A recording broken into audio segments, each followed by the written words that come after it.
This is my track Labyrinth that just came out, and in this video I'm going to show you some of the techniques I used to create these fun, non-repeating, glitchy drums and textures in the background.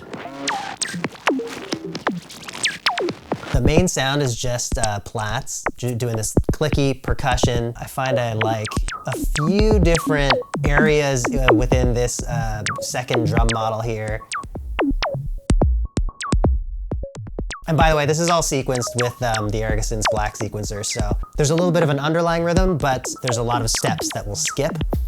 I'm using Instro's R-bar and Bastel's Basil. So we've got granular and we've got a delay. Let's look at the delay first. We're actually like getting it to behave like a car plus strong oscillator. It's just delaying things and repeating them so quickly that it becomes a tone. And it's fun to like modulate the delay time and have that sweep around and get laser beamy. And actually I've also got this Bella Gliss controlling the delay time.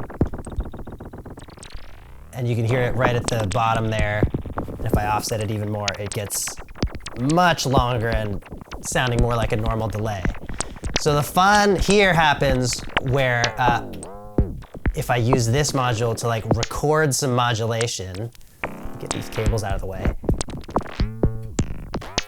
So this like gesture of a few seconds that I did there is now just gonna loop here.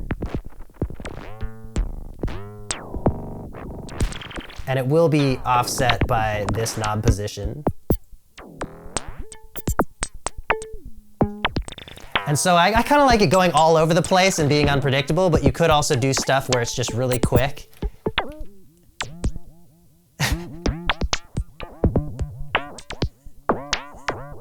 And maybe like, I could imagine like if you're performing something like this, maybe you get something going in time with the loop and it's,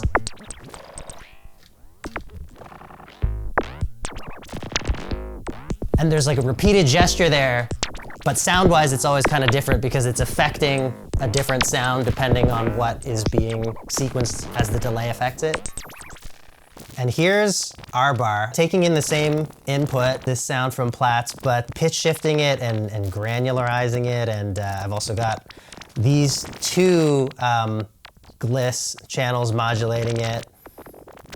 And then what I'm doing is just alternating back and forth between these two different flavors of glitchiness. That's something that I like to do a lot when doing this kind of music, is like have a completely different effects chain, but never have them at the same time, because it can become overwhelming as you layer up a ton of stuff. Or if you're approaching this in more of like an editing fashion, you could like have stuff recorded and like only turn certain tracks on and off, or cut stuff up and rearrange it. Also, I don't have this happening in this patch, but mixing it with silence can also be really effective. Having like, sometimes it's the delay, sometimes it's granular, sometimes it's nothing at all. In this particular patch though, I'm using rung divisions, which is, among other things, a clock divider where you can group different divisions together. So every time there's a trigger to the drum sound, it's also going to rung divisions, and it's basically counting them, and it's only letting through every fourth, fifth, and seventh one, and they're all kind of like overlapping and creating this pattern that's much more complex. And what I'm doing with that grouped pattern is sending it to Instro over here, so that I just have something that is connected to some drum hit,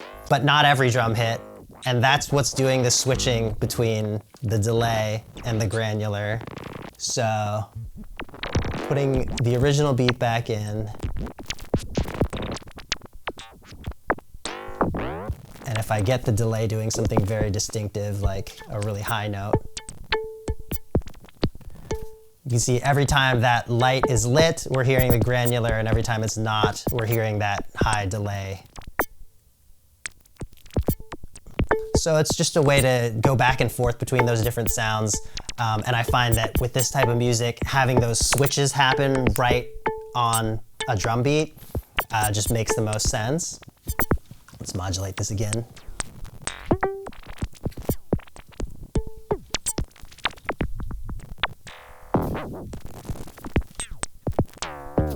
Let's see what happens if we change the bass sound.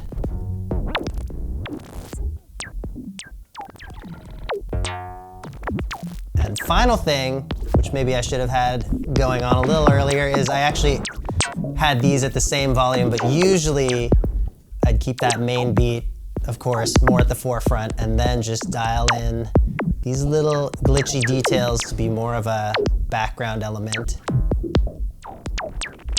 Oh, and also, pro tip, throw a bit of OTT on it, and that can be really fun. But I don't know if that's a pro tip because everybody puts OTT on everything.